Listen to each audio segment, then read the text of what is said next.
Dengan nada tajam, Eun-sung mengatakan bahwa serangan itu adalah balas dendam atas masalah yang pernah Do-won timbulkan dengan kelompok Shilin. Namun setelah beberapa saat ekspresinya melunak. Ia melepaskan Do-won dan menegaskan bahwa sebenarnya ia tidak memiliki minat khusus terhadapnya karena mereka berada di sisi yang sama. Ia berjanji akan memastikan tidak ada lagi anggota Shilin yang berani mengganggu Do-won.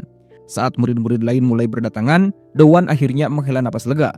Ia bersyukur hari pertamanya tidak berakhir dengan pukulan. Ia menatap sekeliling kelas yang kini terasa lebih tenang dari biasanya. Tidak ada teriakan dan tidak ada ancaman. Biasanya pada awal semester baru, para pembuli akan memilih target baru untuk menunjukkan kekuasaan mereka. Namun kali ini suasananya berbeda, seolah semua orang menahan diri. Ketika waktu istirahat tiba, suasana sekolah berubah kacau. Dari salah satu ruang kelas terdengar suara keras, disusul pintu yang hancur dan seorang siswa yang terlempar keluar. Pertarungan demi pertarungan meledak di berbagai sudut sekolah. Setiap orang berusaha menunjukkan siapa yang lebih kuat, karena kekuasaan ditentukan dari siapa yang bisa bertahan. Aturan yang berlaku sederhana, hanya yang terkuat yang akan tetap berdiri. Do-won mencoba menjauh dari keributan itu dan menuju toilet. Namun di sana ia bertemu dengan Jae-min, siswa yang pernah ia kalahkan dalam pertarungan sebelumnya. Ia sempat panik mengira Jae-min masih menyimpan dendam karena luka lama itu. Namun yang terjadi justru sebaliknya. Jae-min mendekatinya dengan senyum ramah dan menyiraminya, mengucapkan selamat karena kini Do-won menjadi perwakilan distrik. Ia bahkan mengatakan bahwa mereka berdua mirip dalam beberapa hal, membuat Do-won bingung dengan perubahan sikap itu. Ketika Do-won mencoba bertanya, Jae-min melihat ke arah jam tangan dan berkata bahwa waktunya sudah habis, padahal ia bahkan tidak mengenakan jam tangan. Ia lalu pergi tergesa-gesa meninggalkan Do-won yang terpaku dalam kebingungan. Kembali ke kelas, Do-won duduk di kursinya sambil menatap keluar jendela. Ia merasa ada yang aneh, tidak ada seorang pun berusaha mengganggunya. Tidak ada yang menatapnya sinis atau berusaha menantangnya seperti dulu. Bahkan Jae-min yang dulu begitu membencinya, kini bersikap ramah. Ia mulai menyadari bahwa Eun-sung benar-benar menepati janjinya. Tidak ada satupun anggota Shilin-dong yang berani menyentuhnya lagi. Tidak ada ancaman dan tidak ada rasa takut. Hatinya terasa ringan seolah mimpi lamanya untuk hidup normal akhirnya menjadi kenyataan. Ia bersandar di kursi, menatap langit-langit dengan lega, dan berpikir bahwa mungkin untuk saat ini ia bisa menikmati kehidupan sekolah seperti murid biasa tanpa harus memikirkan dunia keras para pembuli di sekitarnya. Perasaan yang mengalir dalam diri Do-won terasa begitu luar biasa. Dahulu ia mengira sistem yang membawanya ke dunia aneh ini hanya ingin memaksanya bertarung melawan para pembuli. Namun kini tanpa disangka ia justru menjadi salah satu anggota dewan pembuli itu sendiri. Pikirannya penuh dengan pertanyaan tentang apa sebenarnya tujuan dari sistem ini. Atau mungkin dirinya yang terlalu banyak berpikir. Tengah asyik dalam pikirannya, seseorang menyapanya dan menawari makanan. Ternyata itu adalah Ahrin. Ia datang dengan sebuah kotak kecil di tangannya dan memberikan pada Do-won. Do-won sempat heran dan bertanya-tanya apakah benda itu adalah hadiah. Ia tidak menyangka Ahrin akan muncul di tempat itu. Namun gadis itu berkata bahwa setiap kali memikirkan Do-won, ia merasa tidak enak hati sehingga membawa sesuatu untuknya meski hanya hadiah kecil. Do-won tertegun. Ia bertanya-tanya apakah ini nyata karena rasanya seperti mimpi. Namun ketika ia membuka kotak itu, seekor gurita hidup meloncat keluar. Tubuhnya menegang. Sementara Ahrin menjelaskan dengan tenang bahwa gurita hidup sangat baik untuk memulihkan stamina. Apalagi setelah luka yang dialami Do-won beberapa waktu lalu. Ia membawa itu dengan maksud membantu pemulihan. Tangan Do-won bergetar menahan ngeri sekaligus bingung. Ia mencoba menenangkan diri meski jantungnya berdetak cepat. Ahrin tampak senang karena mengira reaksi itu pertanda ia benar-benar peduli. Ia menyuruh Do-won memakan gurita itu secara langsung karena menurutnya jika dimakan hidup-hidup efeknya akan jauh lebih baik. Do-won menelan ludah merasa dirinya dipaksa menghadapi hal yang tak masuk akal. Sebelum sempat menolak, seseorang datang dan memintanya menjokikan game. Ahrin terkejut bertanya apakah Do-won mengenalnya dan ia menjawab tidak. Di sisi lain kamera-kamera tersembunyi merekam semua yang terjadi. Dalam ruangan gelap berisi peralatan video dan efek, sekelompok orang sedang menonton rekaman itu. Di sana ada Eun-sung dan rekannya, Gi-jin. Mereka membahas tentang Do-won yang pernah mereka temui dalam pertemuan di aula. Eun-sung teringat betapa tubuh Do-won gemetar ketakutan waktu itu. Bukan karena berpura-pura, tetapi karena benar-benar takut. Matanya yang bergetar menunjukkan rasa cemas yang mendalam. Gi-jin mengakui bahwa jika Eun-sung mengatakan sedemikian itu pasti benar. Mereka sama-sama merasa Do-won memiliki sesuatu yang istimewa, sesuatu yang belum bisa mereka ungkapkan. Namun Eun-sung menolak jika dikatakan ia bekerja sama dengan Do-won karena alasan itu. Ia hanya merasa tertarik untuk melihatnya secara langsung. Pembicaraan mereka berlanjut ke kelas lain yang kini menjadi tenang karena kehadiran seseorang. Mereka menyinggung bahwa kelas itu tampak terlalu sunyi dan mulai membicarakan kemungkinan adanya sesuatu yang menarik akan terjadi di sana. Sementara itu, Do-won dihadapkan pada sosok lain bernama Sung-woo, anggota Dewan Pembuli dari distrik lain. Anak itu baru berusia 18 tahun namun memiliki reputasi menakutkan. Ia mengeluh karena terlalu banyak nama yang mirip di sekitarnya dan sulit mengingat semuanya. Do-won yang sudah kesal karena dipaksa bermain game untuk orang lain menantangnya dengan dingin, bertanya apakah anak itu tidak punya tangan atau mata hingga menyuruh orang lain bermain untuknya. Ketegangan meningkat, Sung-woo menatapnya tajam membuat Do-won sedikit gugup. Namun akhirnya Sung-woo tersenyum dan meminta maaf, menjelaskan bahwa ia hanya mendengar kabar bahwa Do-won suka bermain game dan tak bermaksud untuk menyinggung. Do-won menarik napas lega dan mengaku bahwa ia tidak suka dipaksa, tapi kali ini ia akan memaafkannya. Ia merasa lega karena berhasil menjaga harga diri di depan Ahrin. Namun sebelum sempat berbicara lebih jauh, Ahrin pergi bersama temannya yang menariknya keluar kelas.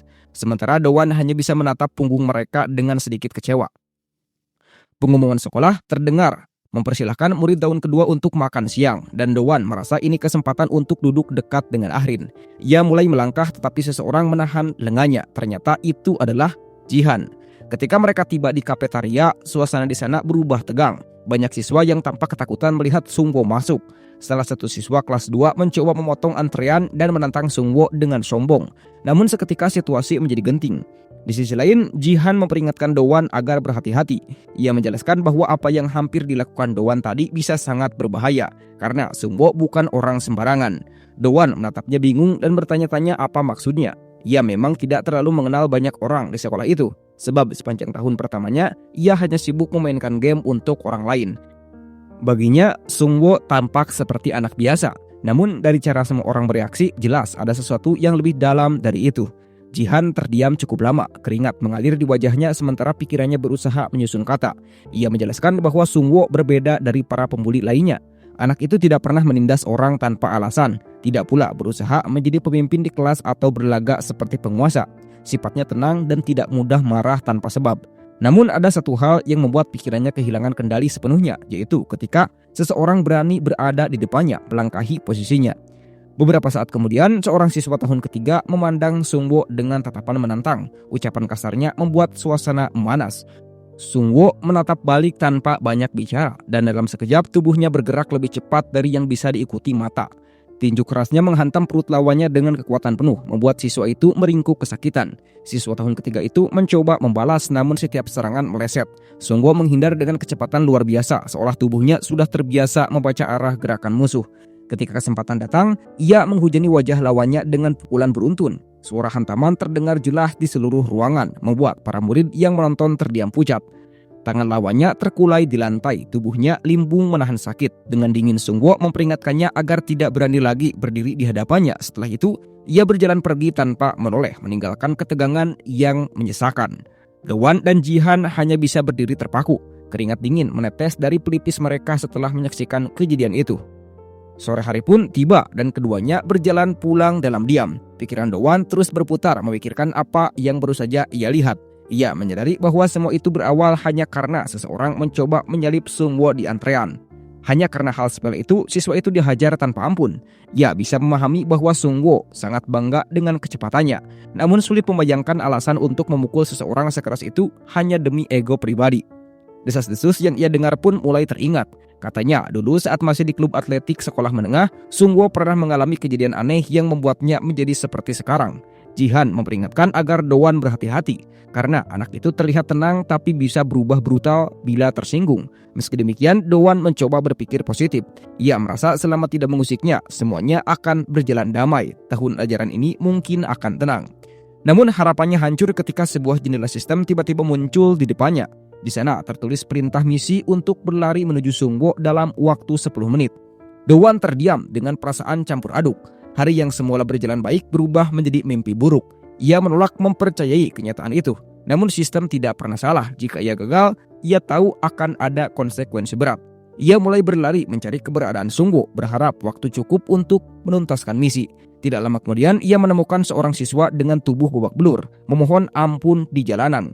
Anak itu menangis dan menjelaskan bahwa ia tidak sengaja menabrak Sungwo karena terburu-buru ke tempat les. Namun permintaan maafnya tidak berarti apapun. Sungwo dengan tatapan dingin hanya bertanya apakah ia lebih cepat dari dirinya atau tidak, lalu kembali menghajarnya hingga pingsan. Tangisan anak itu menggema di antara kerumunan yang menjauh ketakutan. Tiba-tiba Dowan datang, mengulurkan sapu tangannya padanya, mengatakan bahwa seorang pria tidak seharusnya menangis. Anak itu berterima kasih dan Dowan menawarkan sesuatu, kesempatan untuk membalas dendam. Dalam keputusasaan, anak itu mengaku ingin membalas namun tak memiliki kekuatan untuk melakukannya. Seketika, jendela sistem muncul di depan matanya memberi perintah baru. Sementara itu, waktu Dowan hampir habis, perasaan tegang itu membangkitkan ingatan masa lalunya saat dirinya sendiri hanyalah pecundang yang selalu kalah. Ia bertekad untuk tidak membiarkan hal yang sama terjadi lagi. Dalam genggaman, kini terdapat 5 kunci hadiah dari misi sebelumnya. 1 emas dan 4 perunggu. Ia masih ingat bagaimana ia menerimanya 6 hari lalu. Kagum dengan bentuknya yang berkilau. Sistem memperingatkannya bahwa semua kunci harus digunakan sekaligus atau sisanya akan hilang begitu 1 kunci dipakai. Dowan berpikir cepat. Kunci perunggu dapat memperkuat atribut tertentu sesuai pilihannya, sementara kunci emas membuka kemampuan acak. Ia memutuskan untuk menahannya sebentar, menunggu momen yang tepat. Namun waktu terus berjalan dan ia hanya punya 2 menit tersisa. Ia pun memutuskan menggunakan semuanya sekaligus. Cahaya sistem menyala terang, membuka kemampuan baru bernama Blind Spot Strike, sebuah keterampilan serangan cepat ke titik buta lawan dengan konsumsi mana yang rendah. Ia kagum, lalu segera meningkatkan energi mananya menggunakan kunci perunggu, menaikkan batasnya hingga 100 poin. Setelah itu ia menimbang opsi terakhir. Jika gaya bertarung Sungwo berfokus pada kecepatan, maka satu-satunya cara menghadapinya adalah meningkatkan kecepatannya sendiri. Ia pun menggunakan semua kunci yang tersisa untuk memperkuat atribut itu. Beberapa saat kemudian adegan berpindah. Sebuah bus berangkat dari halte dan seorang gadis berlari tergesa mengejarnya. Ia menabrak seseorang tanpa sengaja di tengah jalan, lalu meminta maaf dan melanjutkan lari. Orang yang ditabraknya ternyata adalah Sungwo. Tatapan tajamnya langsung berubah dingin. Gadis itu sudah tiba di dekat bus dan lega karena berhasil naik. Namun Sungwo melangkah cepat, siap menarik rambutnya. Sebelum tangannya sempat menyentuh gadis itu, sebuah dorongan keras menghentikan langkahnya. Tubuhnya terdorong mundur. Dowan berdiri di belakangnya dengan napas tersenggal. Dan di depan matanya, jendela sistem menyala dengan tulisan yang menandakan keberhasilannya. Misi telah selesai. Dowan merasa lega karena akhirnya berhasil menyelesaikan misinya. Namun begitu ia menoleh, tubuhnya menegang melihat Sungwo berdiri dengan tatapan yang jauh lebih berbahaya dari sebelumnya. Rasa puas yang sempat muncul di dadanya langsung lenyap. Dalam hati ia bergumam, berharap jika meminta maaf mungkin saja anak itu akan memaafkannya. Namun sistem tiba-tiba muncul kembali menampilkan misi baru yang membuat darahnya membeku. Kali ini ia harus mengalahkan monster bernama Sungwo. Pikiran itu saja sudah cukup membuat jantungnya berdegup kencang. Ia tahu pertarungan ini tidak bisa dihindari lagi. Tanpa menunggu waktu lebih lama, Dowan melancarkan serangan pertama dengan kemampuan barunya, Blind Spot Strike. Ia yakin dengan serangan awal akan memberinya peluang lebih besar untuk menang. Tinjunya melesat cepat dan berhasil mengenai Sungwo tepat sasaran. Namun ekspresi yang ia lihat setelah itu membuatnya tergidik. Tatapan dingin dan penuh amarah menatap balik padanya. Sungwo menyeringai dan Dowan langsung tahu bahaya sedang datang. Tanpa pikir panjang, ia berbalik dan berlari secepat yang ia bisa. Ketakutan membuat langkahnya kacau. Namun ketika menoleh, Sungwo sudah berada tepat di belakangnya. Dalam sekejap, anak itu menarik tasnya keras-keras hingga tubuh Dowan berhenti mendadak. Ia terkejut. Tak percaya lawannya bisa mendekat secepat itu meski baru saja menerima pukulan telak. Ia mulai meragukan kekuatan serangannya sendiri, menduga bahwa Blind Spot Strike mungkin tidak cukup kuat karena penggunaan mananya yang rendah.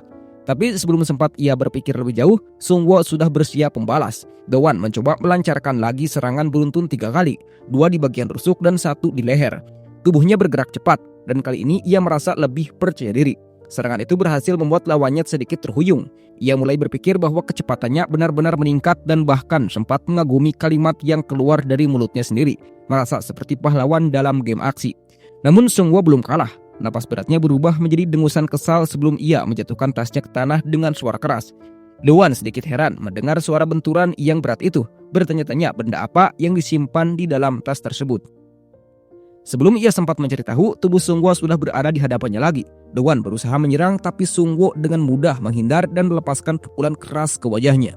Tubuh Dowan terhuyung, namun ia tidak menyerah. Ia mencoba membalas tapi gerakan Sungwo kali ini jauh lebih cepat dari sebelumnya. Doan mulai menyadari sesuatu yang aneh pada tas itu, menduga benda itu mungkin berhubungan dengan peningkatan kekuatan Sungwo. Pertarungan semakin brutal. Dalam satu kesempatan, Sungwo menghantam Doan begitu keras hingga tubuhnya terangkat ke udara dan jatuh terpental ke belakang. Doan kesakitan, tapi pikirannya terus berusaha mencari cara untuk bertahan. Ia berpikir untuk menggunakan jurus lain, Falcon Drop, namun menahannya karena takut semua mananya akan habis sia-sia. Ia tahu serangan itu kuat, tapi kemungkinan Sungwo bisa menghindar sangat besar. Dalam kepanikan, ia mendengar suara Sungwo yang bertanya dingin apakah ia lebih memilih koma atau lumpuh. Rasa takut membuat napasnya tersenggal. Tapi ia menolak menyerah. Dengan penuh keberanian, ia mengaktifkan lagi Blind Spot Strike dalam 3 kombinasi cepat. Sungwo tampak tenang, menghindari setiap pukulan dengan mudah. Ia mencibir menganggap trik itu tak lagi berguna. Namun Doan berhasil menipu gerakan lawan dan mendaratkan satu pukulan telak di wajahnya. Serangan itu mungkin tidak seberapa, tapi cukup untuk membuat Doan merasa puas. Ia tahu kuncinya bukan kecepatan semata, melainkan ritme serangan yang menipu. Ia teringat pada pengalaman bermain game, bagaimana dalam game aksi, serangan lambat yang disiapkan di antara serangan cepat bisa memecah pertahanan musuh. Ia menerapkannya di dunia nyata dan berhasil. Doan mulai percaya diri. Ia menganggap pertarungan ini seperti game yang harus ia menangkan dengan strategi, bukan keberuntungan. Ia teringat telah menggunakan 3 kunci peningkatan untuk menambah kekuatan serangan, bukan kecepatan. Kini, tangannya terasa lebih berat dan kuat seperti palu baja. Meski ia tahu itu hanya keyakinannya sendiri, namun rasa percaya diri itu cukup untuk membuatnya bertahan. Dalam pikirannya, satu-satunya cara untuk menang adalah menganalisis pola serangan Sungwo, mencari celah untuk melakukan serangan balasan. Namun, belum sempat ia menyusun rencana, tendangan keras melayang ke wajahnya. Tubuhnya terhempas ke tanah. Rasa sakit membakar seluruh pipinya. Ia teringat bahwa Sungwo dulunya atlet lari dan lapangan, dan keahlian utamanya bukan pukulan, melainkan tendangan. Jika tendangan itu sedikit lebih tinggi, mungkin kepalanya sudah pecah. Ia sadar pertarungan ini semakin berbahaya dan ia harus menyelesaikannya sebelum staminanya habis. Dengan napas berat, Doan kembali berdiri dan menyerang sambil meyakinkan diri bahwa kepalanya sekeras batu.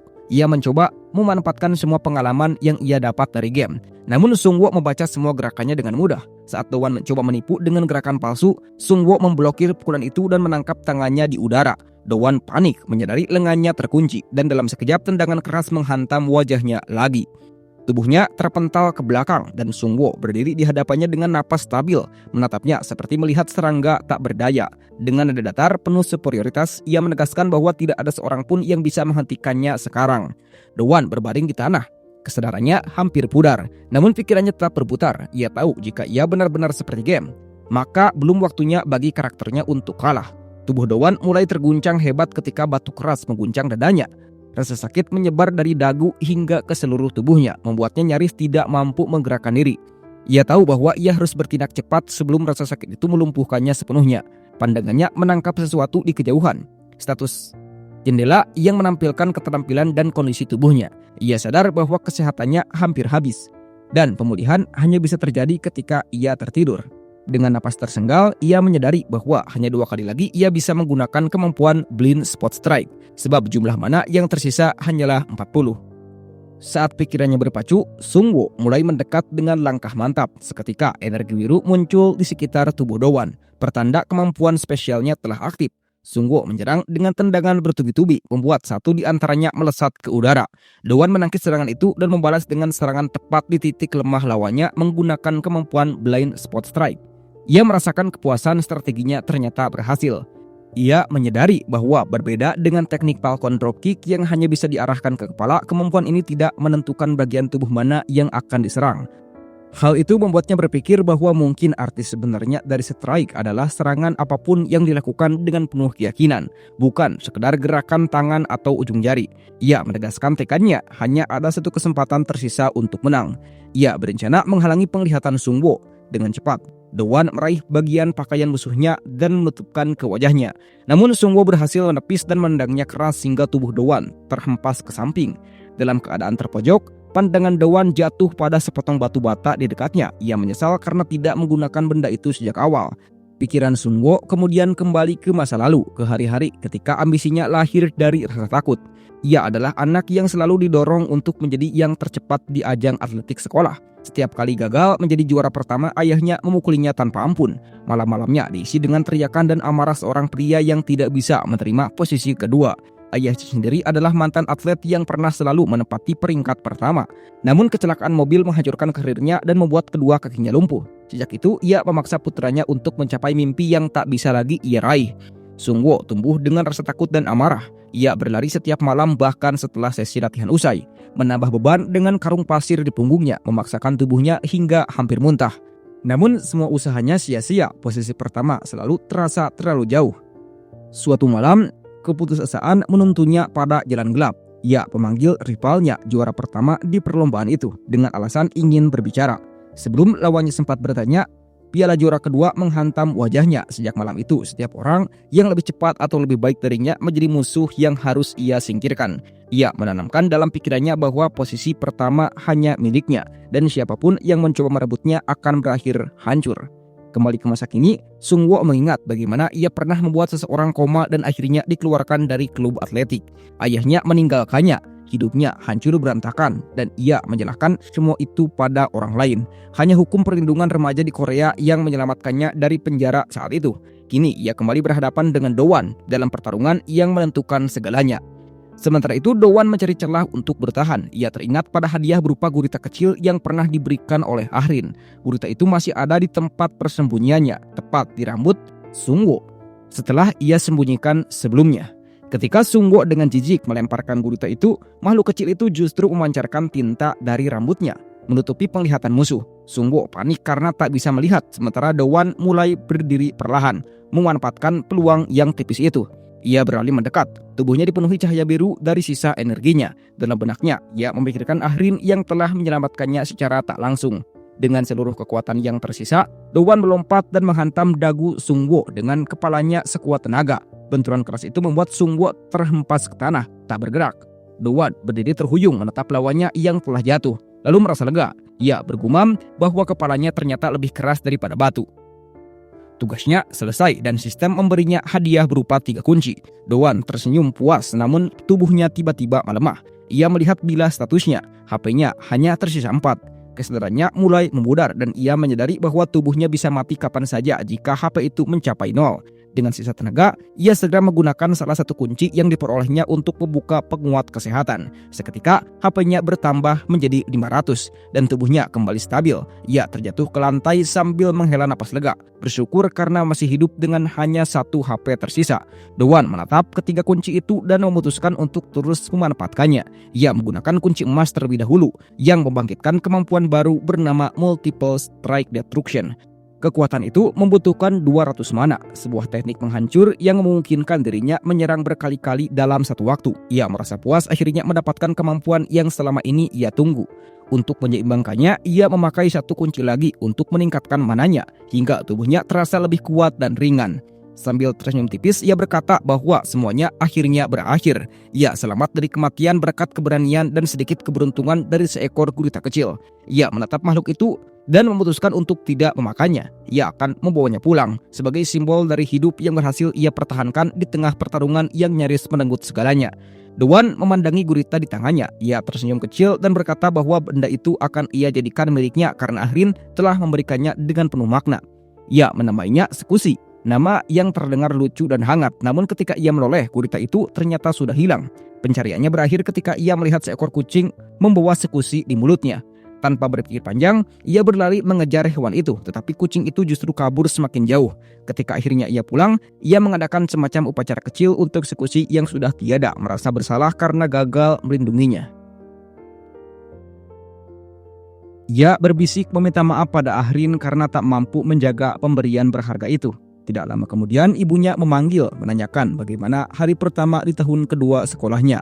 Dengan nada letih, ia menjawab bahwa ia sempat merasa seperti akan mati hari itu. Ibunya menanggapinya dengan nada hangat, menganggap anaknya hanya lelah karena pelajaran yang semakin berat. Ia lalu mengingatkan bahwa dirinya pun sedang melewati masa sulit dan sibuk dengan urusan kerja di luar negeri. Ketika Do-won bertanya di mana tepatnya ia berada, sang ibu menjawab bahwa ia kini sedang berada di United Kingdom dan Northern Ireland. Lalu tertawa kecil dan menyebutnya cukup dengan kata Inggris. Ia berpesan agar anaknya tidak lupa makan. Dan ia mengingatkan bahwa minggu depan adalah hari peringatan kematian ayahnya. Dalam tradisi Korea, peringatan kematian adalah waktu untuk mengunjungi makam orang yang telah tiada. Anak itu memahami dan berjanji akan pergi ke sana, meskipun ibunya tidak bisa datang karena urusan pekerjaan. Setelah percakapan berakhir, ia menatap foto keluarga mereka. Di sampingnya ada satu foto lain dengan nama ayahnya, Ha Jin Ho. Wajahnya tampak sendu ketika menatap foto itu lama-lama. Kemudian bangkit dan bergumam bahwa ia akan makan malam dengan sesuatu yang istimewa hari ini, yaitu gurita goreng. Sementara itu di sebuah bangunan lain, sekelompok anak muda sedang membicarakan perkelahian yang baru saja terjadi.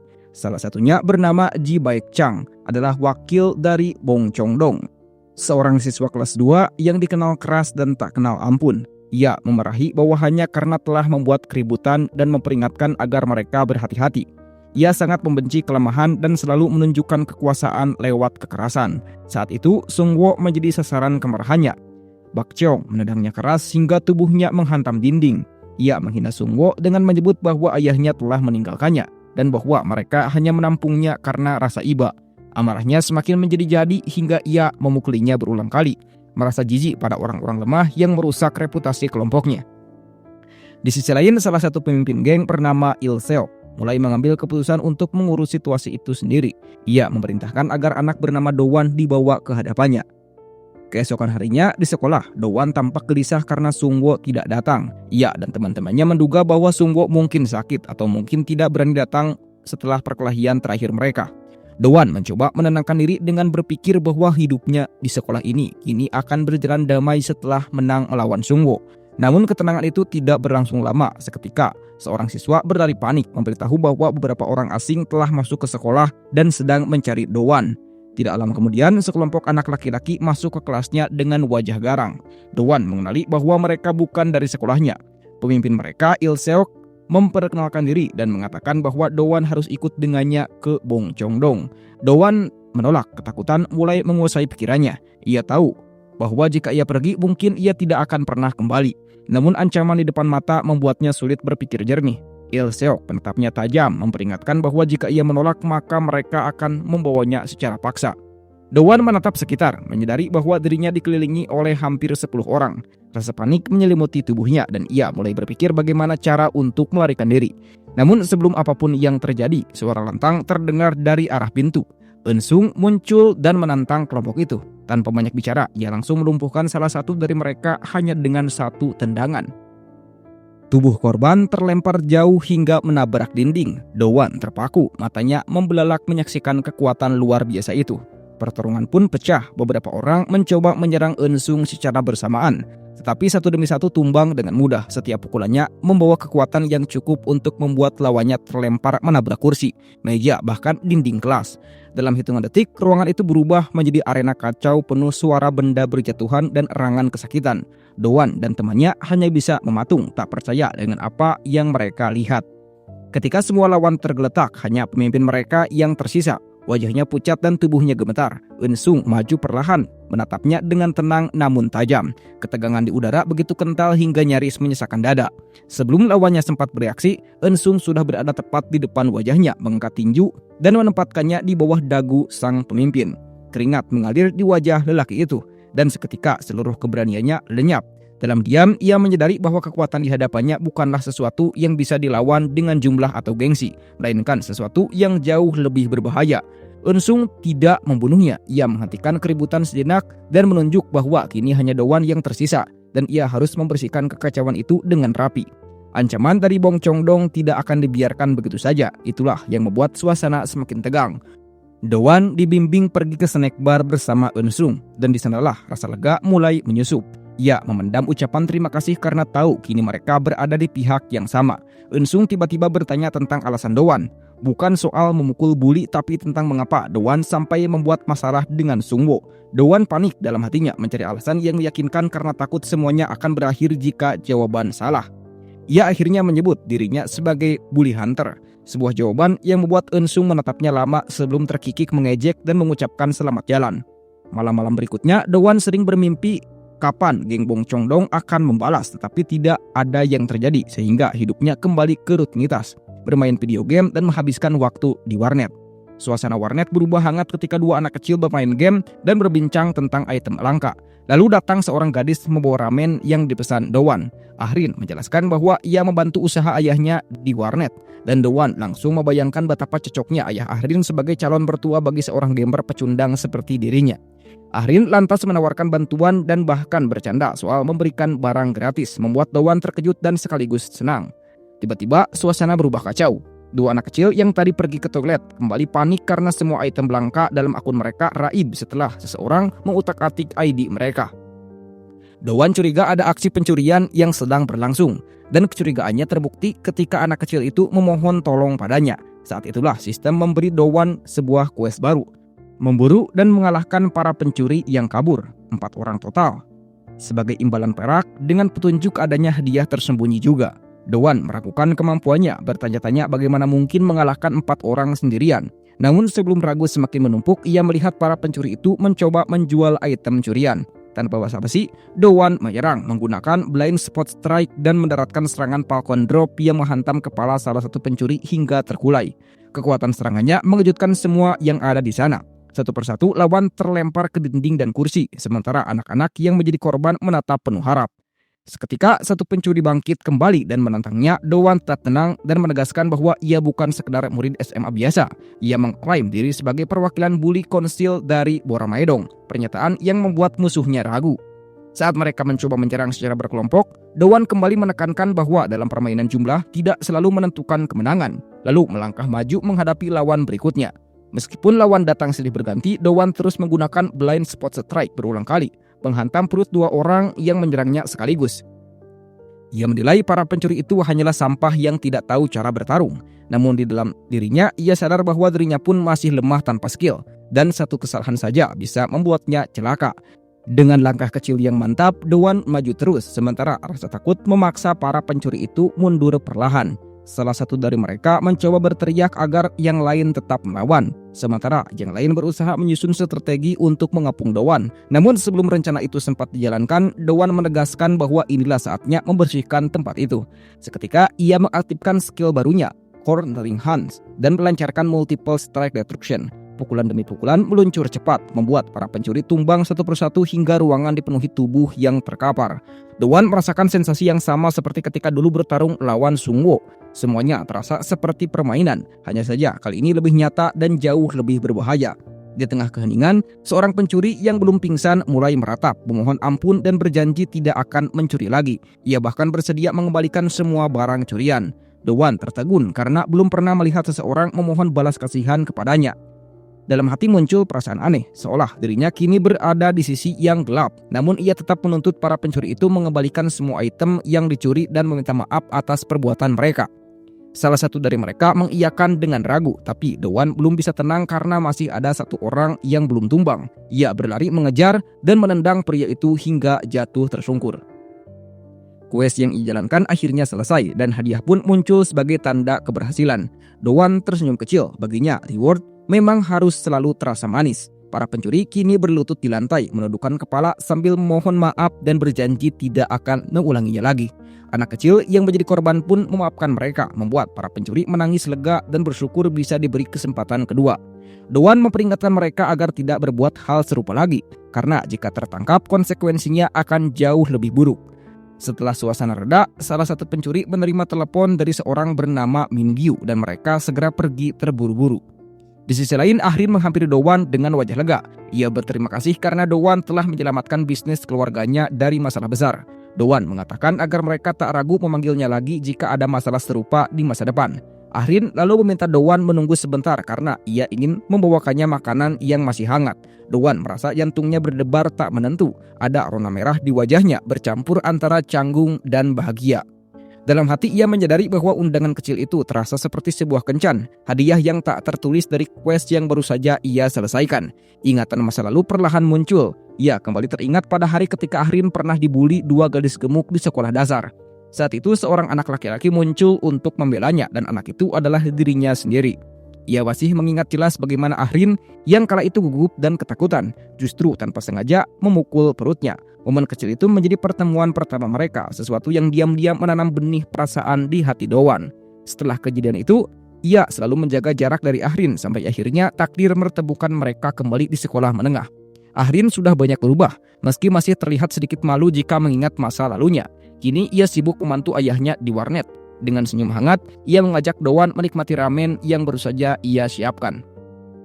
Mereka berbincang ringan dan Doan merasakan betapa hidupnya kini jauh lebih baik daripada sebelumnya. Ahrin menawarkan beberapa tempat makan lain, hingga akhirnya mereka memutuskan pergi ke sebuah tempat bernama Togobi yang terkenal dengan menu uniknya. Di sana, Doan terkejut melihat hidangan aneh berwarna hijau keabu-abuan yang disebut mint coklat Tobi. Awalnya ia enggan mencicipinya, tapi setelah melihat tatapan antusias Ahrin, ia memberanikan diri untuk mencoba. Ternyata rasanya begitu lezat dan Doan tersenyum lebar sambil menunjukkan jempolnya. Ahrin tertawa lega, merasa senang karena pilihannya disukai. Sambil menikmati makanan itu, Doan kembali merenungkan tentang reward tersembunyi yang diterimanya. Kali ini, sebuah kemampuan pasif baru bernama Weapon Strike telah dibuka. Skill itu memungkinkan kekuatannya meningkat saat menggunakan senjata. Namun di balik rasa antusias, terselip kekhawatiran apakah kekuatan itu akan membuatnya kehilangan sisi kemanusiaannya. Ia menenangkan diri dengan keyakinan bahwa jika digunakan untuk membela diri, maka itu bukanlah hal yang salah. Beberapa saat kemudian, Ahrin mengajaknya pergi ke sebuah tempat bermain game yang sering ia kunjungi. Tempat itu memiliki permainan yang unik, di mana dunia virtual bisa berubah menjadi menara penuh tantangan. Doan mengikuti langkah Ahrin, merasa gugup sekaligus bersemangat menghadapi hal yang belum pernah ia alami. Dalam hatinya ia tahu bahwa perjalanan ini belum berakhir. Ahrin merasa tidak terlalu paham dengan banyak jenis permainan. Namun ia yakin dirinya cukup hebat dalam permainan Jenga. Karena itu, ia ingin bermain bersama Doan yang terkenal mahir di dunia game. Saat mencoba menarik satu blok, menara itu ambruk begitu saja, membuat suasana sejenak menjadi canggung. Doan kemudian mengusulkan agar mereka bermain permainan lain, hingga akhirnya mereka menemukan sebuah mesin pendeteksi kebenaran yang bisa memberi kejutan listrik jika seseorang berbohong. Permainan itu dimulai dengan santai. Ahrin menjawab beberapa pertanyaan ringan, lalu berbalik bertanya pada Doan yang menjawab dengan percaya diri. Ketika mesin tidak memberi reaksi, suasana menjadi riuh oleh tawa kecil mereka. Namun saat giliran Doan bertanya, ia mencoba mengubah suasana menjadi lebih serius. Ia bertanya apakah Ahrin memiliki kekasih. Jawaban Ahrin yang terdengar positif membuat dunia Doan seakan berhenti. Ia tidak percaya bahwa gadis yang selama ini ia kagumi ternyata sudah memiliki seseorang. Hatinya hancur dan dalam batinnya ia menyerahkan sistem yang memberinya hadiah seaneh ini. Namun sesaat kemudian Ahrin tertawa dan mengatakan bahwa mesin itu rusak karena semua jawaban selama ini hanyalah kebohongan. Doan merasa lega seolah beban berat di dadanya lenyap seketika. Ia bersyukur karena ternyata semuanya hanya permainan semata. Mereka pun melanjutkan keseruan hari itu dengan mencoba berbagai permainan lain. Sementara itu di luar gedung beberapa pria yang sebelumnya dipukuli oleh Doan sedang mencarinya dengan penuh amarah. Mereka yakin Doan berada di sekitar tempat itu bersama seorang gadis. Salah satu dari mereka bersumpah akan membalas dendam atas wajah temannya yang babak belur karena pemuda itu. Mereka berdiri di luar gedung yang kebetulan menjadi tempat Doan dan Ahrin sedang menghabiskan waktu. Di dalam, keduanya begitu asyik hingga tak menyadari waktu yang telah berlalu lama. Akhirnya Ahrin merasa sudah cukup lama bermain dan mulai tertawa kecil menyadari betapa cepatnya waktu berjalan. Doan merasakan kedekatan yang mulai tumbuh di antara mereka. Ia merasa bahwa hari itu menjadi salah satu momen terbaik dalam hidupnya. Ahrin kemudian mengajaknya mencoba permainan baru bernama Hammer Nail Game, di mana pemain harus memukul paku menggunakan palu untuk mendapatkan hadiah. Ahrin mencoba terlebih dahulu, namun setiap pukulannya meleset membuatnya tertawa malu. Doan mengambil alih dan berkata pada dirinya sendiri bahwa ia memiliki strategi untuk menang. Ia mengatur posisi tangan dan sudut ayunan palu dengan sempurna, bertekad memenangkan permainan agar bisa memberikan boneka hadiah itu kepada Ahrin sebagai kenang-kenangan dari kencan mereka. Namun tiba-tiba sebuah jendela notifikasi muncul di depan matanya. Ia terkejut melihat sistem mengeluarkan quest baru yang memintanya memukul kepala Ahrin dengan kekuatan penuh. Doan membeku di tempat, keringat dingin mengucur di pelipisnya. Ia tidak mengerti mengapa sistem memberinya perintah gila seperti itu. Ia menolak keras, membanting palu ke meja dan berteriak bahwa ia tidak akan pernah melakukan hal sekejam itu, meskipun harus menerima penalti. Ahrin yang tidak tahu apa yang sedang terjadi, hanya menatapnya bingung dan mengira Doan sedang bercanda. Ia menyemangatinya untuk mencoba lagi karena masih ada 2 kesempatan tersisa. Namun Doan memutuskan menyerah dan meninggalkan permainan dengan perasaan kacau. Saat itu 2 pria di luar kafe memanggil orang-orang untuk ikut dalam acara promosi apartemen model baru bernama Royal Castle. Mereka mengadakan event kecil dengan permainan menggunakan palu mainan, di mana pemenang dalam Rock Paper Scissors boleh memukul lawannya dengan palu busa. Dowan yang mendengar kata palu tiba-tiba berpikir sesuatu. Ia berlari ke arah sana sambil menggandeng Ahrin.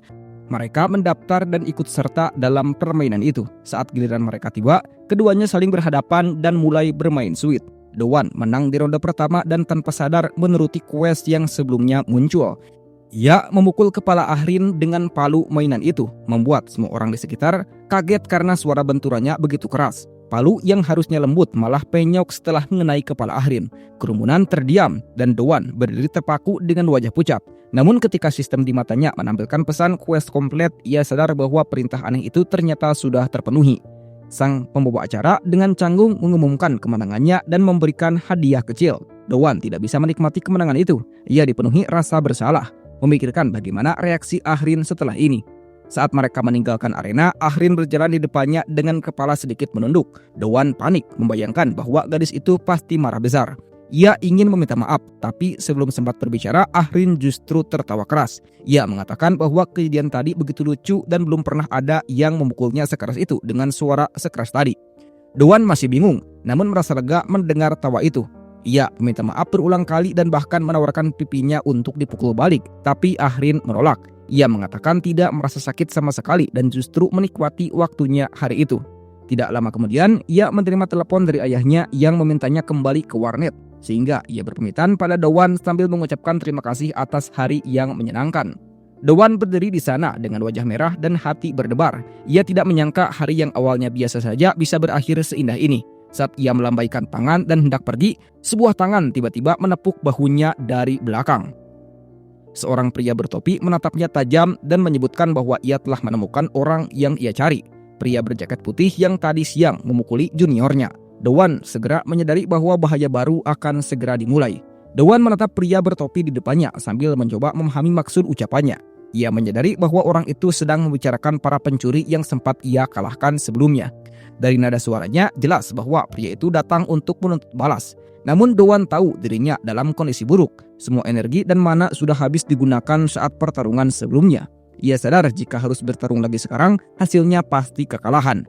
Namun sebelum pertarungan itu terjadi, pria bertopi itu tampak berubah pikiran. Ia mengatakan bahwa urusannya sudah selesai dan ada hal penting yang harus segera dilakukan. Dowan merasa lega, menganggap dirinya beruntung karena masih bisa bernapas hari itu. Tapi rasa lega itu hanya bertahan sesaat. Pria itu tiba-tiba menanyakan tentang Ahrin, menyinggung keberadaan gadis itu di warnet. Lalu dengan nada kotor mengatakan bahwa ia akan pergi menemuinya untuk melakukan sesuatu yang lebih realistis. Ucapannya membuat darah Dowan mendidih. Ia tak bisa lagi menahan amarahnya dan langsung meraih kerah pria itu dari belakang, menariknya dengan kasar. Pria itu menatap Dowan dengan sinis, terkejut oleh keberanian orang yang sebelumnya terlihat begitu tenang.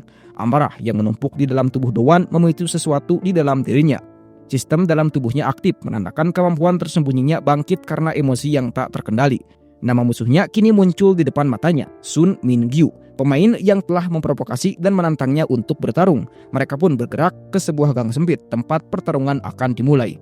Tanpa kemampuan khusus, Dowan hanya bisa mengandalkan tinju kecilnya, namun serangannya tampak tidak berpengaruh. Sun membalas dengan pukulan keras ke perut Dowan, membuatnya tersungkur. Ia mengejek bahwa Dowan hanyalah pecundang, bukan petarung hebat seperti yang diceritakan banyak orang. Dowan menahan sakit sambil berpikir keras. Ia tahu kemampuan serangan kritisnya tidak akan aktif karena tidak memiliki mana. Namun ia tidak punya pilihan lain selain terus mencoba. Hanya ada satu tekad. Ia tidak akan membiarkan bajingan itu mendekati Ahrin. Ia menguatkan diri dan menatap musuhnya dengan penuh tekad. Sun yang semakin angkuh mengenakan sepasang bernakel besi di tangannya. Bunyi logam yang saling bertabrakan terdengar nyaring di udara, menandakan awal dari pertempuran yang sesungguhnya. Dowan menyadari bahwa senjata itu sangat berbahaya. Dalam sekejap, Sun melancarkan pukulan keras ke arah wajahnya. Namun Dowan dengan cepat mengambil benda di dekatnya dan menghantam dagu Sun. Serangan bertubi-tubi ia lancarkan, membuat lawannya sempat terdesak mundur. Saat Sun bangkit kembali, matanya menangkap sesuatu di tangan Dowan. Sebuah tongkat kecil menyerupai palu mainan. Ia terkejut menyadari bahwa benda itu adalah hadiah dari permainan Hammer Game yang sebelumnya dimainkan bersama Ahrin. Dowan tersenyum samar. Sistemnya menandai bahwa senjata itu termasuk tipe Weapon Z item yang bisa digunakan tanpa mana. Ia memegangnya erat dan menantang Sun kembali. Sun mentertawakan palu itu, mengira Dowan hanya bercanda. Namun saat ia menyerang, Doan membalas dengan palu tersebut dan menghantam tubuhnya keras-keras. Sun terhuyung tidak percaya bahwa benda kecil itu bisa begitu menyakitkan. Ia marah dan kembali menyerang. Namun kali ini Doan menghindar dengan gesit dan memukul punggung serta pinggangnya dengan cepat dan beruntun. Suara pukulan bergema di gang itu. Sun semakin geram, sementara Doan memanfaatkan setiap celah untuk menghajarnya. Namun pada pukulan terakhir, palu mainan itu pecah. Doan menatap senjatanya yang hancur dan merasa panik. Sistem memberinya peringatan bahwa senjatanya telah rusak dan efek weapon misteri berakhir. Ia menoleh ke sekeliling, mencari benda apapun yang bisa digunakan sebagai pengganti. Sementara itu, Sun terus memukulinya dengan nakal logam hingga wajahnya memar. Setiap pukulan membawa rasa sakit luar biasa. Sun mentertawakan penderitaannya, mengatakan bahwa ia akan menghancurkannya separuh mati, lalu menyeretnya ke hadapan Ahrin untuk memuaskan hasratnya di depan Doan. Ucapan itu membuat darah Doan kembali mendidih. Meski kesakitan, ia berdiri lagi dan menatap musuhnya dengan amarah dingin. Ia menantang, bertanya mengapa orang seperti Sun selalu memilih jalan menjadi penjahat. Sun tertawa dan mengatakan bahwa hidup sebagai orang jahat jauh lebih menyenangkan, penuh kebebasan dan keuntungan. Saat Sun mengangkat tangannya untuk memukul lagi, sesuatu mengenai wajahnya dengan keras. Ia kaget dan menyentuh pipinya yang merah. Ketika menoleh, ia melihat Doan telah melepaskan ikat pinggangnya, mengaktifkan kembali kemampuan weapon misteri dan mengubah sabuk itu menjadi senjata. Doan melancarkan serangan cepat bertubi-tubi, mencambuk tubuh Sun dari berbagai arah, tangan, kaki, dada hingga wajah. Setiap sebetan meninggalkan bekas merah di kulit lawannya. Sun berusaha menahan, namun tubuhnya semakin kehilangan keseimbangan. Salah satu nakal logamnya terlepas dan jatuh ke tanah. Ia terengah-engah, tertawa gila, menyebut hidup yang damai hanyalah buang waktu. Tapi Doan tidak peduli. Ia menangkis serangan terakhir dengan beltnya, memutar tubuh dan menjatuhkan Sun ke tanah dengan keras. Suara benturan tubuh melawan aspal bergema di sepanjang gang yang sepi. Doan berdiri di atas lawannya, napasnya berat, tangan masih menggenggam sabuk yang berlumuran debu. Dalam matanya tersimpan amarah, tekad dan sedikit rasa lega, karena untuk kali ini keadilan berpihak padanya. Setelah menghantam keras ke tanah, lawannya akhirnya tumbang dan kehilangan kesadaran. Doan sendiri pun juga terluka parah, napasnya tersenggal, tubuhnya penuh memar dan setiap gerakan terasa menyakitkan. Meski begitu, rasa lega menyelinap dalam dadanya karena perkelahian itu telah berakhir. Beberapa saat kemudian, di depan warnet tampak Ahrin bersama ayahnya.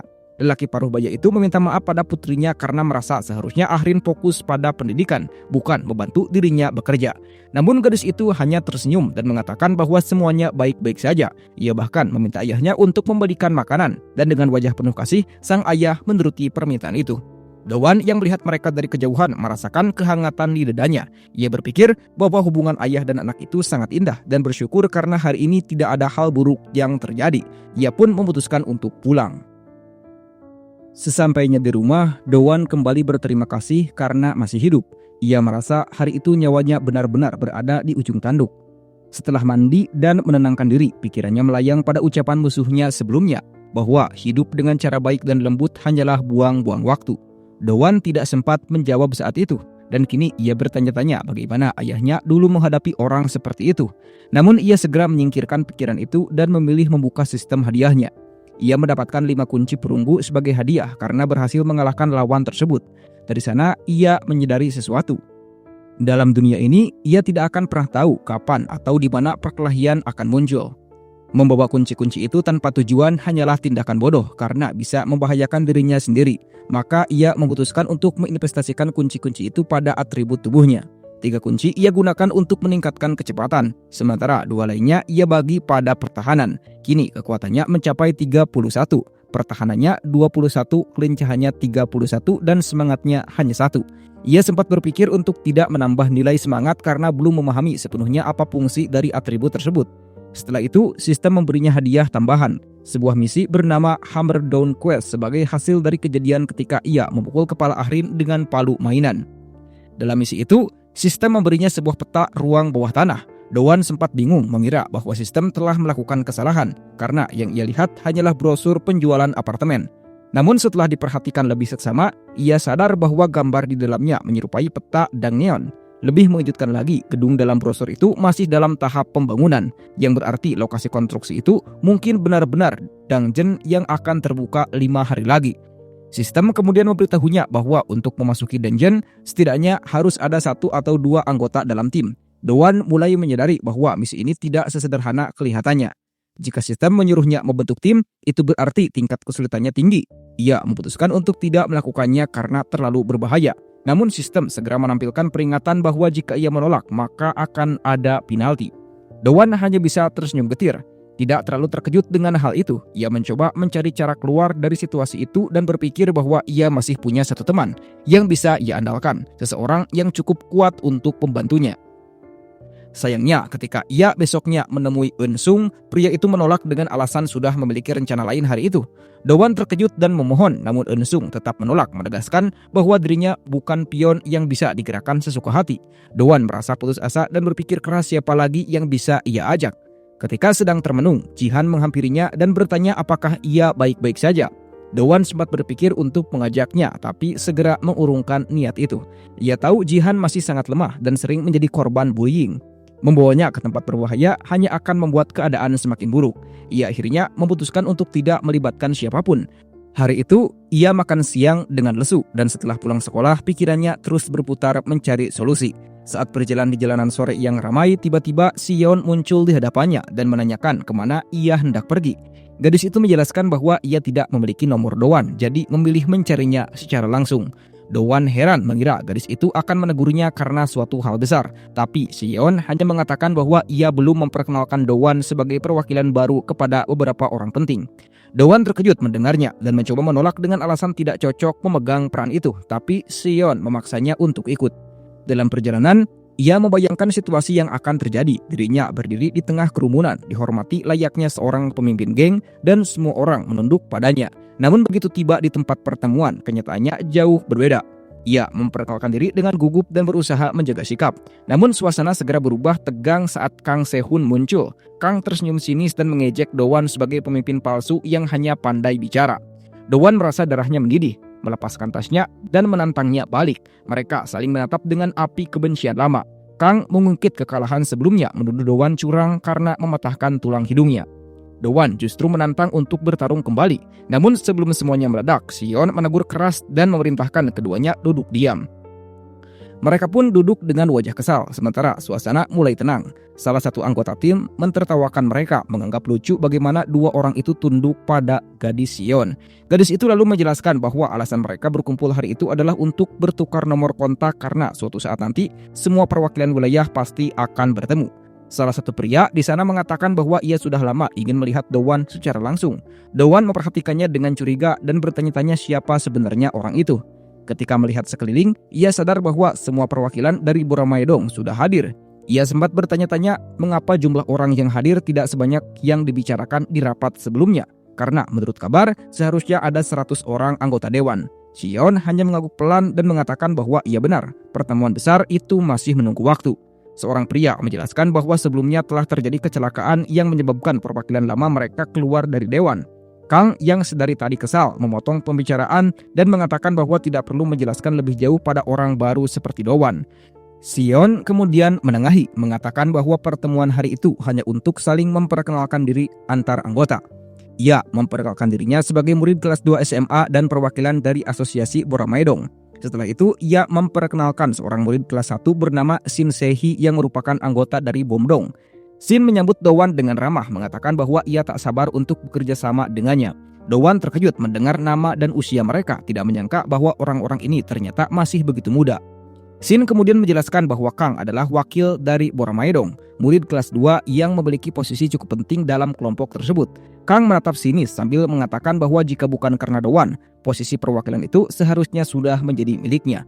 Shin menegaskan bahwa kini posisi resmi perwakilan Boramaedong adalah milik Doan, murid kelas 2 SMA yang baru saja ditunjuk secara resmi. Sion lalu menanyakan apakah Doan sempat membuat masalah selama ini. Doan kebingungan dan Sion memperjelas dengan bertanya apakah ia mengabaikan peringatan sebelumnya, memancing masalah dengan Eun-sung atau bahkan berselisih dengan anggota geng lain di sekitar lingkungan sekolah. Ia menambahkan bahwa Doan hampir saja menimbulkan keributan besar. Doan dengan tenang menjawab tidak, meski ia sadar Sion sebenarnya sudah tahu segalanya. Gadis itu menunjuk bekas luka di wajahnya dan Doan beralasan bahwa dirinya hanya terjatuh. Kang mentertawakan dan mengejek bahwa Doan pasti sudah gemetar ketakutan seperti anjing. Doan hanya bisa menahan diri, sementara Sion mengingatkan mereka semua untuk menjaga sikap. Ia menegaskan bahwa Boramaedong saat ini masih lemah dan tidak boleh menarik perhatian geng lain. Jika mereka tetap rendah hati dan tidak menimbulkan masalah, maka geng dari wilayah lain tidak akan mengusik mereka. Namun Kang menolak saran itu dan dengan sombong mengatakan bahwa ia bisa menghadapi siapapun seorang diri. Doan menegus pelan, membuat Kang menatap tajam, merasa diejek. Ketegangan meningkat namun Shin mencoba mencairkan suasana dengan memesan makanan, membuat mereka kembali diam. Beberapa hari kemudian, suasana beralih ke gedung yang belum selesai dibangun, tempat yang sebenarnya merupakan dungeon yang disebut dalam sistem Doan. Di sana, sekelompok pria sedang berdebat sengit. Salah satu dari mereka menuntut agar pembayaran proyek segera ditransfer karena keterlambatan ini telah membuang banyak waktu dan uang. Namun pria lain menuduh bahwa karena ulah kelompok mereka, konstruksi tertunda terlalu lama, membuat para pekerja kehilangan mata pencaharian. Ia memerintahkan mereka untuk pergi dan berhenti mengganggu. Namun kelompok bersenjata itu menolak, menuntut tambahan uang sebagai kompensasi atas jasa mereka menjaga area proyek. Mereka berbicara dengan nada kasar, menyinggung bahwa para pekerja kaya harusnya bisa membayar lebih. Rupanya para preman itu memang sengaja menghambat pembangunan untuk memeras uang dari pihak proyek. Salah satu dari mereka yang tampak sebagai pemimpin memerintahkan anak buahnya untuk memberi peringatan kepada pengawas proyek. Beberapa detik kemudian, Yesu muncul dengan tangan berlumuran darah menandakan bahwa ancaman itu benar-benar dilakukan. Pemimpin geng itu tertawa mengatakan bahwa jika orang tua itu tak mau membayar, maka mereka akan memukulinya hingga menyerah. Ia menanyakan apakah semua orang sudah siap dan Yesu menjawab bahwa semua anggota lain berkumpul di lantai pertama.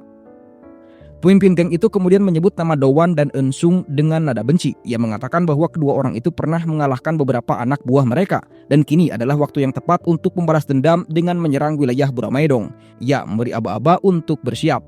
Di lantai pertama, puluhan orang berkumpul dengan membawa besi, kayu, dan pipa baja. Yesu memberi perintah untuk bergerak, namun sebelum mereka sempat melangkah, suara asing terdengar di ruangan itu. Seseorang menawarkan bantuan dengan syarat akan diberikan posisi perwakilan setelahnya. Pemimpin geng itu menyetujuinya tanpa pikir panjang, tetapi orang tersebut memperingatkan bahwa jika janji itu dilanggar, ia tidak akan tinggal diam. Beberapa orang mulai berdebat, lalu salah satu dari mereka menyadari kedatangan musuh dan berteriak. Di saat itu, Doan muncul bersama Kang. Ia heran bagaimana alamat dungeon itu bisa muncul di sistemnya, namun segera menyadari bahwa para penyerang ini adalah orang-orang yang pernah menyerbu sekolahnya beberapa waktu lalu. Kini giliran mereka yang akan membalas. Sistem dalam dirinya menampilkan pesan baru, menandakan bahwa ia resmi memasuki dungeon.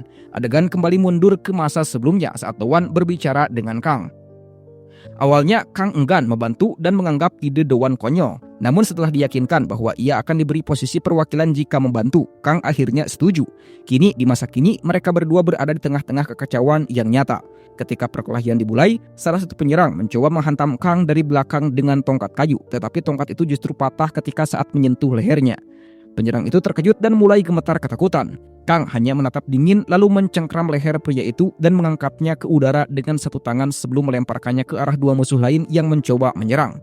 Dengan suara penuh amarah, ia menantang semua orang dari Bong Chong-dong untuk maju bersamanya. Doan yang melihat kekuatan Kang sempat tertegun. Ia baru menyadari betapa kuatnya pria itu sebenarnya. Dulu ia memang pernah mengalahkannya, tetapi kini ia sadar bahwa kemenangan itu hanyalah keberuntungan. Jika serangan terakhirnya tidak menghasilkan pukulan kritis yang mengabaikan pertahanan, mungkin dirinya sudah kalah sejak awal. Ia bersyukur telah membawa Kang ke pertempuran ini. Dengan penuh semangat, ia menyuruh Kang menghajar semua musuh yang ada dan bersorak mendukungnya dari belakang. Saat itu juga, sistem menampilkan notifikasi baru bertuliskan Event Quest. Dungeon Noise di sana tertulis bahwa ia akan mendapatkan kunci emas jika berhasil mengalahkan 5 monster normal. 2 orang dari geng musuh yang melihat situasi itu memutuskan untuk menyerang bersama. Tapi sebelum mereka bergerak, Doan sudah berada di belakang mereka. Ia enggan bertarung, namun ia juga tidak ingin membiarkan kesempatan mendapatkan kunci emas terbuang begitu saja. Dengan cepat, ia mengayunkan senjata seperti pedang cahaya dan menjatuhkan salah satu musuh dalam satu tebasan. Namun serangan dari sisi lain datang lagi. Doan menangkis besi panjang yang diarahkan kepadanya dengan menjejakkan kaki di batang logam itu. Ia meremehkan kekuatan lawannya, mengatakan bahwa batang baja itu lebih berat dari tubuh pria kurus itu sendiri. Dengan gerakan cepat, ia mengayunkan pedangnya ke arah wajah musuh, membuatnya terjatuh. Tanpa ragu, ia menusukkan pedang itu ke perut lawannya hingga musuh itu tak lagi bergerak. Sistem menampilkan pesan bahwa satu monster normal telah dikalahkan. Doan merasa senjatanya terlalu kuat. Senyum puas muncul di wajahnya. Ia mengakui bahwa kemampuan Weapon Master benar-benar luar biasa. Dari sisi lain, Kang memperhatikan aksi Doan dan memuji caranya bertarung, menyadari bahwa kali ini mereka berdua menjadi kombinasi yang mematikan di tengah kekacauan dungeon ini. Doan menatap lawannya dengan ragu, berusaha memastikan apakah pria di depannya benar-benar orang yang pernah ia lawan sebelumnya. Saat ia menatap ke arah Kang, dua orang mendadak menyerang menggunakan batang besi. Kang menghindari serangan pertama dengan cepat lalu melayangkan pukulan keras ke wajah lawan hingga tubuhnya terhuyung. Belum sempat menarik napas, serangan lain datang dari belakang. Namun Kang berbalik dan membalas dengan tinju ke wajah penyerang itu hingga beberapa giginya patah dan darah mengalir dari mulutnya. Melihat pemandangan itu, salah satu pria lain yang berdiri di belakang mereka mulai gemetar ketakutan. Kang menatap mereka dengan dingin, menanyakan apakah wakil kelompok Bong Chongdong, pria bernama Ji Baekjong, juga ada di sana. Baekjong ternyata memang belum pergi, sementara Yesuk mencoba menghubunginya namun tak mendapat jawaban. Ia mengeluh karena kesal, benci diabaikan, lalu Yesuk memutuskan untuk mengeceknya sendiri. Di sisi lain, Doan berhasil mengalahkan 4 monster biasa dan hanya membutuhkan satu lagi untuk menyelesaikan misinya. Ia memindai sekitar dan melihat tubuh-tubuh musuh yang sudah tumbang, sementara Kang masih menggenggam leher pria terakhir. Doan meminta Kang membawakan pria itu padanya, tapi Kang menolak dengan nada sombong dan berkata bahwa ia bisa mengalahkan lebih banyak musuh tanpa bantuan siapapun. Saat itu, lawan yang mereka hadapi tiba-tiba mengeluarkan pisau. Kang sedikit lengah dan tak sempat bereaksi cepat. Namun Doan bergerak lebih dulu, melemparkan pedang bercahaya dengan kecepatan petir yang langsung menghantam kepala musuh. Pisau terlepas dari tangan lawan yang kemudian jatuh tak sadarkan diri. Sistem menampilkan pemberitahuan bahwa Doan telah mengalahkan 5 monster normal dan mendapatkan 1 kunci emas sebagai hadiah. Wajahnya berseri penuh kepuasan, sementara Kang memandang pisau yang jatuh dengan sinis dan menggerutu bahwa ia tak membutuhkan bantuan siapapun. Doan hanya menatap balik tanpa menjawab. Kang lalu menantangnya untuk naik ke atas gedung, mengolok bahwa Doan mungkin takut. Namun Doan menolak sebelum akhirnya menyerah dan ikut memanjat meski sambil mengeluh kelelahan. Tiba-tiba, Ilsuk muncul di hadapannya mereka dengan ekspresi terkejut karena tak menyangka mereka bisa sampai ke tempat itu. Doan mengenali wajahnya sebagai orang yang dulu menyerbu sekolah mereka. Kang segera menebak bahwa jika Ilsuk ada di sana, maka Baekjong pun pasti tak jauh. Ia berlari melewati Ilsuk untuk naik lebih tinggi, tapi pria itu mencoba menahannya. Dalam sekejap, Doan menggunakan teknik blind spot strike dari belakang dan memukul Ilsuk hingga tersungkur. Dalam pikirannya, ia menyimpulkan bahwa bos monster di dungeon ini pasti berada di lantai paling atas, dan ia menyarankan sisa musuhnya kepada Kang. Doan mempersiapkan diri menghadapi pertarungan berikutnya dan melemparkan sebuah senjata kepada Kang agar pertempuran berlangsung adil. Ia awalnya hanya berniat mengalahkan monster biasa untuk mendapat keuntungan, namun situasinya berkembang jauh lebih serius. Di lantai atas, Kang akhirnya berhadapan langsung dengan Ji Baekjong. Mereka saling mengejek tentang posisi dan kehormatan masing-masing di kelompok Bora Maedong dan Bon Chongdong, sebelum akhirnya menghilang dari pandangan dan muncul kembali untuk saling bertarung dengan kecepatan tinggi. Sementara itu di bawah, Ilsuk berhasil mencengkram wajah Doan. Doan mengira ia menghadapi musuh biasa, tapi ternyata Ilsuk adalah monster elit. Lawannya menjadi sombong dan berkata bahwa ia lebih kuat tanpa senjata apapun, lalu menghantam wajah Doan. Doan menahan serangan itu dan menyerang balik dengan teknik blind spot strike, memukul tepat di titik buta lawan dan menciptakan celah lebih besar untuk serangan berikutnya. Ia menghantam wajah Ilsuk berulang kali hingga pria itu terhuyung. Doan menyadari bahwa tubuhnya kini jauh lebih kuat berkat peningkatan status dari kunci-kunci emas yang ia dapatkan. Ia merasa pertarungan itu benar-benar menegangkan, tapi juga memuaskan. Ilsuk mencoba membalas dengan pukulan keras yang sempat mengenai wajah Doan, namun ia berhasil menahan rasa sakit dan tetap berdiri. Di tengah pertarungan, Ilsuk berbicara dengan nada mengejek tentang organisasi bernama Sunlight Shelter. Ia menjelaskan bahwa sekelompok itu didirikan untuk membimbing orang-orang yang tersesat agar kembali ke jalan yang benar, dan mengatakan bahwa ayah Doan adalah pendirinya. Ucapan itu membuat Doan terdiam sejenak, terkejut mendengar nama ayahnya disebut. Ia merasa marah karena lawannya berani menyeret keluarganya ke dalam urusan ini. Sementara itu di lantai atas, pertarungan antara Kang dan Baekjong memanas. Baekjong mengakui bahwa ia berencana menghancurkan Bora Maedong malam itu dan terkejut karena Kang berhasil menemukan tempat persembunyiannya. Kang menjawab bahwa ia datang bersama sang perwakilan yaitu Doan yang kini sedang bertarung di bawah.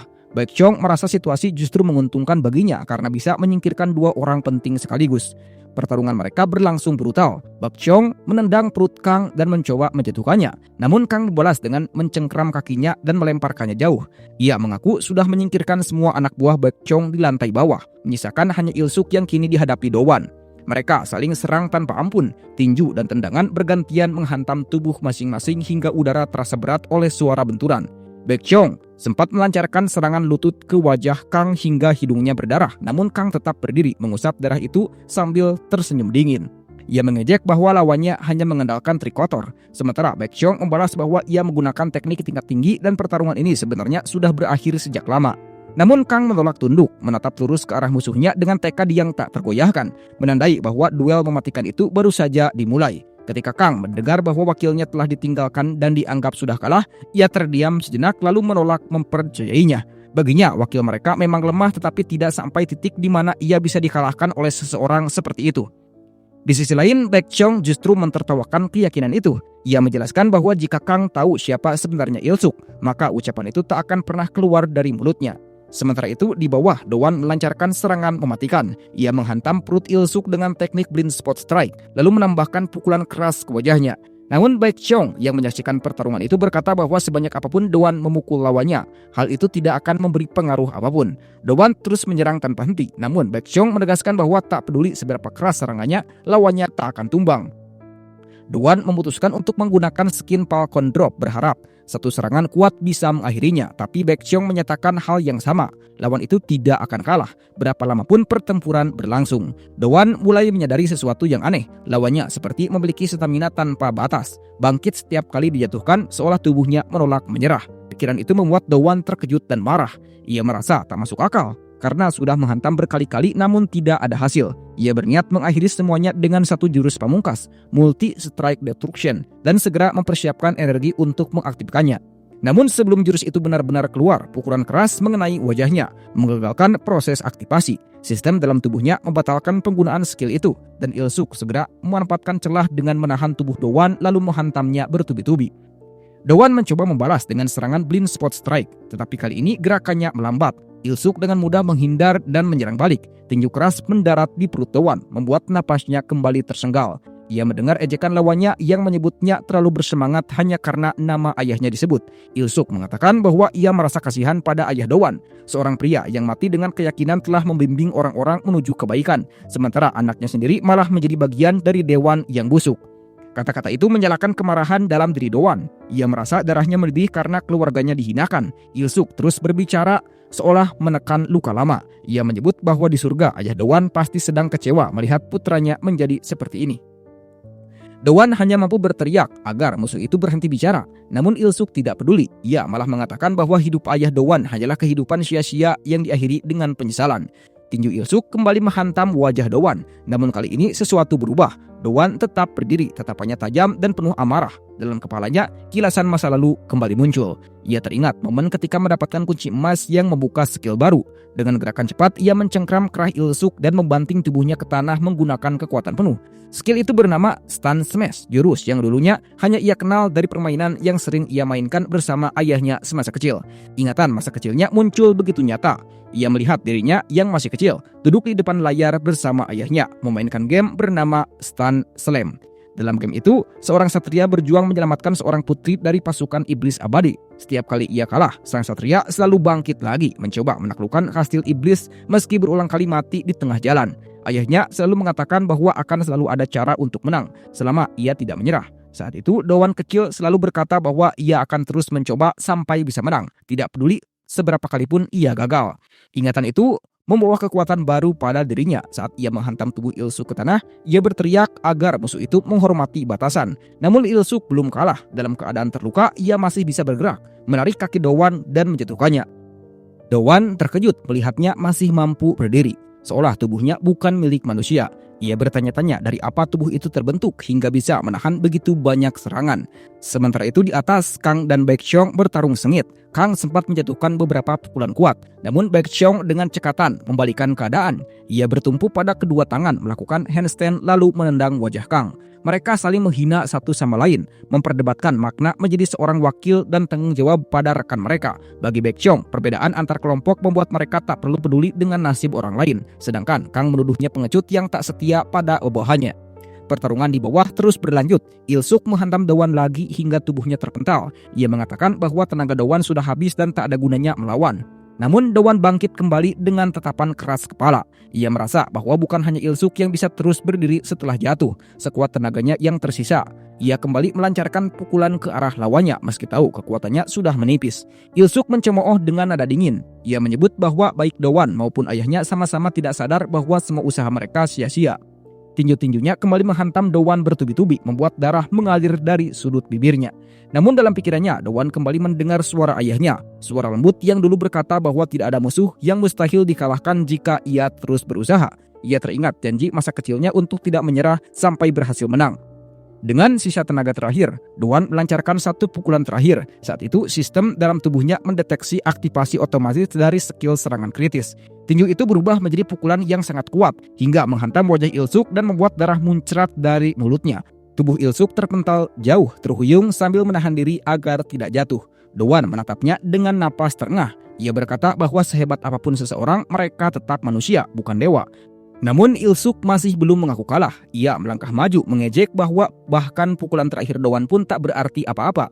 Ia menghantam perut Do-won sekali lagi. Namun sesuatu yang aneh terjadi. Dari tubuh Do-won, cahaya biru mulai keluar dari kakinya, berputar seperti energi hidup yang bangkit dari dalam. Ia tahu bahwa itu pertanda sebuah skill baru aktif. Pertarungan itu belum berakhir, dan dalam dirinya semangat yang diwariskan dari ayahnya mulai menyala kembali. Do-won merasa yakin bahwa dalam setiap permainan tidak ada lawan yang benar-benar mustahil untuk dikalahkan. Keyakinan itu tertanam kuat dalam dirinya sejak dulu. Ia menatap Il-suk yang kini tersudut, lalu dengan cepat menangkap wajah lawannya dan mendorongnya menuruni tangga. Di tengah pertarungan itu, ingatannya berputar kembali ke masa lalu, ke saat dirinya masih kecil ketika pertama kali menemukan rahasia tersembunyi dari skill yang kini digunakannya. Dalam bayangannya, ia melihat dirinya yang masih anak-anak bersorak penuh kegembiraan karena berhasil mengalahkan musuh di dalam permainan. Ayahnya yang baru keluar dari kamar mandi terkejut melihat kemenangan itu. Do-won kecil dengan bangga menjelaskan betapa mudahnya cara itu, hanya dengan menjatuhkan musuh dari tempat tinggi agar tewas seketika.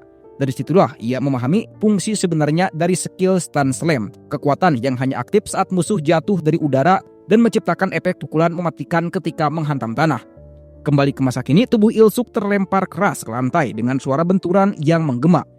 Rasa sakit luar biasa tampak di wajahnya. Do-won mengingat lagi ucapan ayahnya bahwa tidak ada usaha yang sia-sia dan setiap kerja keras pasti membawa hasil. Ucapan itu kembali memberinya semangat. Ketika sistem memberitahu bahwa Elite Master Il-suk telah dikalahkan, Do-won menghela napas lega. Kelelahan merambati seluruh tubuhnya. Namun sebelum sempat beristirahat, langkah-langkah lain terdengar dari arah gedung. Beberapa pria datang dan ia adalah Jung Sek-yung, perwakilan dari Bong Chong-dong.